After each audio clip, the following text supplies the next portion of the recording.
ঘুম থেকে উঠে যখন দেখি রেডি নাস্তা তখন মনটা খুবই ফুরফুরা লাগে, কারণ রান্না করতে হলো না। দিনটি ছিল শুক্রবার। নানু দেখি সকালবেলা কলিং বেল চাপতেছে, দরজা খুলেই দেখি নানু প্লেট ভর্তি খিচুড়ি নিয়ে আসছে, তার সাথে হচ্ছে গরুর মাংস আর কলিজা। আর খিচুড়িটা যা টেস্ট হয়েছিল, বাসার সবাই আমরা খেয়েছিলাম জিনিসটা। আর ওই দিন সকালে আমার আর রান্না করতে হয়েছিল না, নানুর এই খিচুড়িটা আমরা সবাই মিলেই খেয়েছিলাম। আর সকালে তো হালকা নাস্তা অত বেশিও খাওয়া যায় না, আর সেজন্য আমি আর সকালে রান্না করিনি। আমার বাসায় খিচুড়িটা সবারই খুবই পছন্দ, যেহেতু আমরা সবাই টাঙ্গাইলের মানুষের খিচুড়িটা সবচাইতে বেশি পছন্দ। মাহিনের আব্বুরও খিচুড়িটা খুবই পছন্দ, সেই জন্য সকালবেলা সেও অফিসে যাবে, রেডি হয়ে নিচ্ছে আর এই দিকটা খিচুড়িটা খেয়ে যাচ্ছে। আসলেও খিচুড়িটা অনেক ভালো হয়েছে। মাঝে মাঝে নিজের হাতের রান্না খেতে খেতে অনেক সময় ভালো লাগে না, যে তখন মনে হয় রেডি কিছু হলে মনে হয় ভালো লাগতো। সেই সাথে নানু কিছুদিন আগে আবার আমের আচারও দিয়েছিল, সেই আচার কয়টা দিয়ে আমি খাচ্ছি।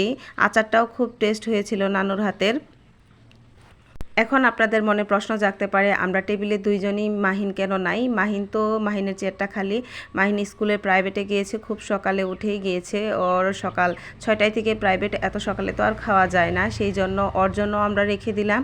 আর খাওয়া দাওয়া শেষের দিক দিয়ে আমি আর কি সব কিছু গুছিয়ে নিয়ে আবার দুপুরে রান্নাটা বসিয়ে ফেলবো। আর মাহিনের খাবারটা ওভেনে গরম করে দিব, যাতে ও খেতে পারে। ওর ঠান্ডা খাবারটাও খায় না, সেজন্য। আর এখন মাহিনের আব্বু অফিসে চলে যাচ্ছে, আর আমি এই 5টাতে আর কি দুপুরে রান্না বসিয়ে দিচ্ছি। দুপুরের রান্নাগুলোর মধ্যে হচ্ছে শোল মাছ ভুনা থাকবে, ঝোলা শাক, পাট শাক থাকবে। আর পাট শাকটা আমার মাহিনের খুবই পছন্দ, সেটা আমি ওই চুলাতে রান্না করে রেখে দিয়েছি। ওইটা এই রান্নাটা বসানোর পরে আমি আর কি ওই খাবারগুলো বেড়ে ফেলবো।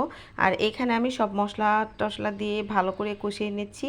আর শোল মাছটা ছোট সাইজের, তো এর জন্য এখনকার বড় শোল মাছগুলো বেশি পাওয়া যায় না, ছোট শোল মাছগুলোই পাওয়া যায়, যেহেতু এগুলা দেশি শোল মাছ, খেতে ভালোই লাগে। আর এটা আমি ভালো করে ভুনা করব।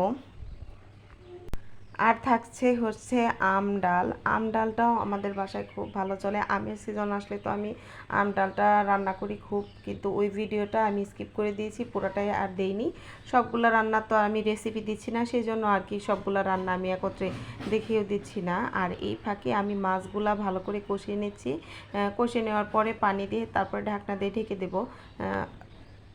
আমার রান্না করতে একদমই খারাপ লাগে না, সব সময় রান্না করতে ভালো লাগে।